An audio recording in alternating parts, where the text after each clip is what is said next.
So, more community questions about World of Tanks. How do I learn the maps? I'm a fairly new player, max tier 5 excluding the tier 8 main tools that for some reason I got, and I feel like I make fairly okay calls, decisions in game, but I just don't know the angles and positions, so I don't know if I'm safe or not. Sometimes I do a push that I thought was safe, and when I pull out I immediately get obliterated for 60% of my HP. A lot of this will come with experience, remembering where the TD positions and Arty safe locations are. But for something more tangibly useful, use topography.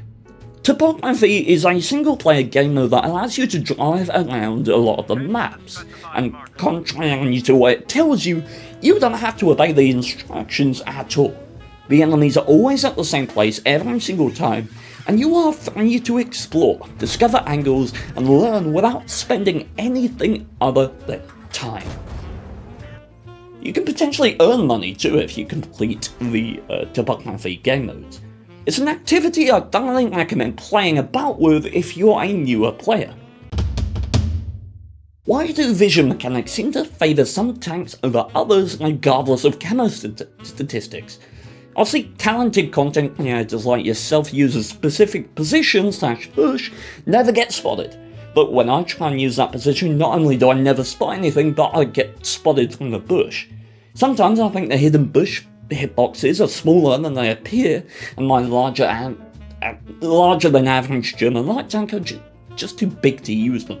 There are times when the bush camo boxes aren't lined up with the actual foliage, but I'd be hesitant to blame that too much. Remember, I am a very good player, with a thorough understanding of the mechanics involved with scouting. Generally, when I make a move in my light tanks, it's based on all the information that the game's presented to me so far. It is not, nor has it ever been, just a default thing that I do on that map. I make the moves as and when I do because I know very well my camo rating and the view range and sightlines of every tank that opposes me. I also have my escape route planned in the event that something unexpected happens. Do remember also, if you're watching my YouTube content, it is selective. You won't see the games where it didn't work, where I buggered up or got screwed over, which can create the false impression that these moves work all the time. They don't. What are your in-game settings? I've taken a screenshot of all of my settings windows and linked them in the description for you to peruse at your leisure. Why can they or do they not balance teams around player skill? They have a metric for it baked into their own game with WTR. Would be interesting if there was an answer that didn't involve their monetization scheme. First off, I'll say I do not know Wargaming's reasoning for anything that they do. So any viewpoint from me on that would be speculation at most. That said, ranked battles give some indication of what a rank-based mode becomes. It is a breeding ground for toxicity and an all-round unpleasant experience.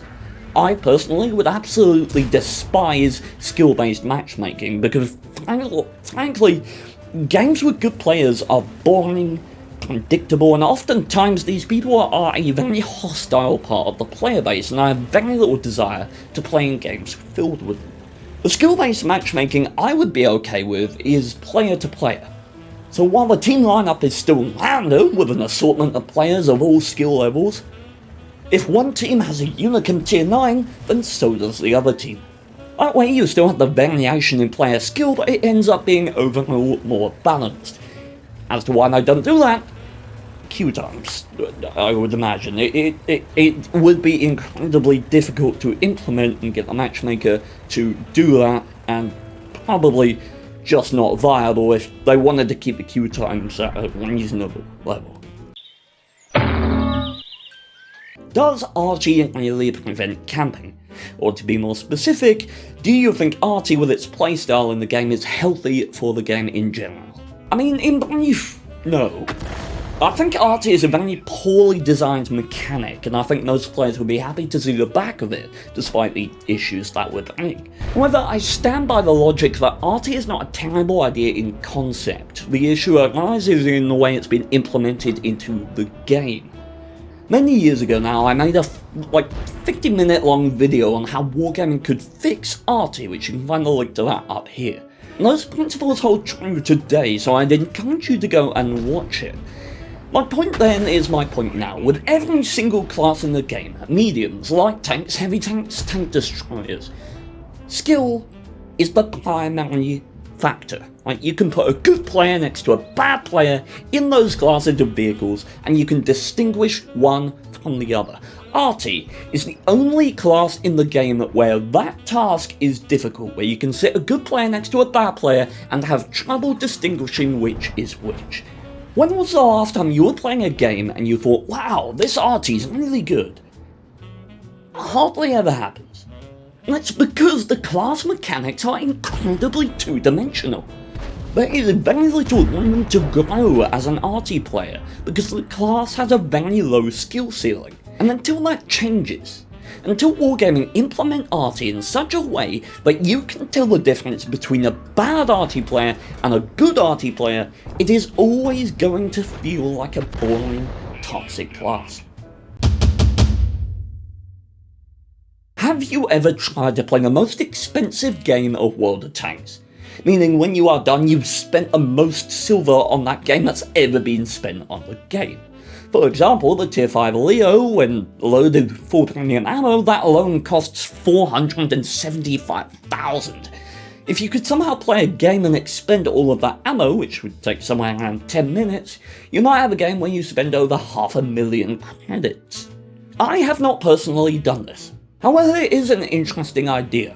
For example, the tank with the highest damage potential in the entire game is the M37, which can do a whopping 90,200 damage with its 220 105mm shells.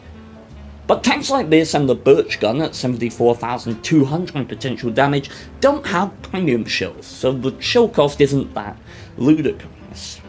The highest potential damage on a tank that has a premium shell is on the MTLS, a Tier 3 American light tank with a whopping 49,040 potential damage. Loading this thing with full premium will cost you 980,800 credits. Now, unfortunately, it would take around 52 minutes for it to unload all its shells, and there's no game mode in World of Tanks that could allow that to happen. If we're talking about the most expensive tanks where it is possible to fire all of your ammo, top of the leaderboard are things like the Renault FT, which can spend 666,000 credits in about 14 minutes. It's just beaten by the OI Experimental, which edges it out with 672,000 credits spent in 13.8 minutes, taking the crown from the most expensive tank in World of Tanks random battles. However, if we extend this to team training, it allows us to have battle times up to 30 minutes, and there we can have competitors like the T2 light tank, which storms onto the field spending a whopping 960,000 credits in 24 minutes. But we're not done. You see, the T2 light tank's gun is also found on the M2 light tank, but with a better rate of fire. So, ladies and gentlemen, I present to you the most expensive tank in the entirety of World of Tanks, the M2 light tank, which can spend 960,000 credits in 23.4 minutes. Spending money even quicker than the OI Experimental. What an absolute horror of a tank. Do be sure to request your favourite streamer to play it with full premium and full auto. Memes. Why can't there be two SPGs in Platoon? Is it one player focus?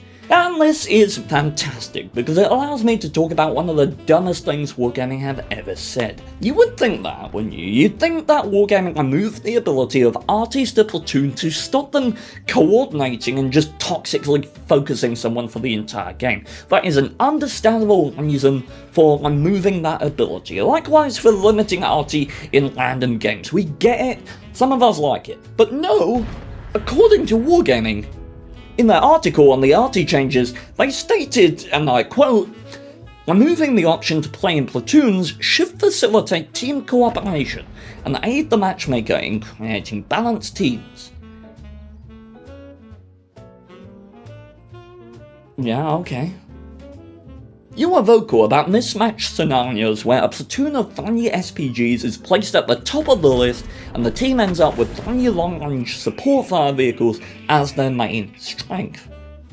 Fair enough. The other frustrating issue was frequent cases of Arty giving all of its support to fellow platoon members and totally neglecting the rest of the team.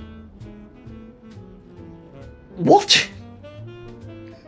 Arty was supporting its platoon mates. That's your reasoning. So a platoon of Object 140s, 3 Object 140s, fine. 3 E25s, fine. 3 Chieftains, fine. 3 shipbuns, fine. 3 279Es, fine. 3 Caravans, that's fine! Because those never support their platoon mates. Now, regular tanks never support their platoon mates. They're all about the team. Those maverick renegades. What beautiful, beautiful team supporting people they are. But those Arty. Those Arty, man, always supporting their platoon mates. We're gonna put a stop to this immediately. We gotta stamp this out before it gets out of hand. God damn Arty, man, always supporting their platoon mates. Morons. Thank you very much for watching, everyone. If you'd like to see more videos, you can find a Stream Shenanigans playlist popping up on the outro for funny moments from World of Tanks, such as this. Leafy. Uh-oh. Think Leafy. There is no one here, by the way. I've just realised our team is really not here with us. It's fine. Don't panic, Ian. Don't panic! He's 52 meters! Don't panic! The most important thing is that you don't panic! Ian! Ian, stop panicking! And on the other side, a Learn World of Tanks playlist where you can see more videos in this style which would teach you how to get to grips with some of the finer nuances of the game. If you did enjoy this video, please do leave a like and have a wonderful, wonderful day. Strong like a Range Rover, hot like a flamethrower. He'll beat your chieftain in the talk, game over. Raping games and KV trains, rushing in and crushing things. He's crushing you and you just got a crush on him. From Mainz to Malinovka, he is a scary spotter, working fancy tanking magic, just like Harry Potter. And well, enemies have tendencies to be